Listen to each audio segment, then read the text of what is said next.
Football বিশ্বকাপের উন্মাদনাকে কাজে লাগিয়ে এক অভিনব অভিযান চালিয়েছে পেরুর পুলিশ। রাজধানীর লিমায় পরিচালিত বিশেষ অভিযানে দুই পুলিশ সদস্য 2026 ফিফা বিশ্বকাপের অফিসিয়াল মাস্কটের পোশাক পরে এক সন্দেহভাজন মাদক ব্যবসায়ীর বাড়িতে পৌঁছান। তদন্তে পুলিশ জানতে পারে অভিযুক্ত কার্লোস কাব্রেরা বিশ্বকাপের একজন বড় ভক্ত। সেই তথ্যের ভিত্তিতেই তৈরি করা হয় বিশেষ পরিকল্পনা।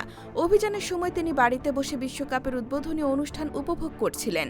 ঠিক সেই সুযোগে মাস্কটের ছদ্মবেশে পুলিশ তার বাড়িতে প্রবেশ করে এবং তাকে গ্রেফতার করে।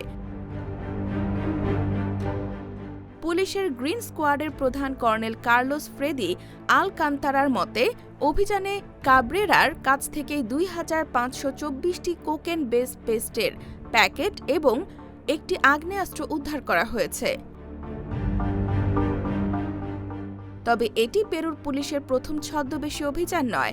অতীতে তারা ডেডপুল, উলভারিন, দ্য গ্রিঞ্চ ও সান্তা ক্লজের বেশ ধারণ করেও অপরাধীদের ধরতে সফল হয়েছে।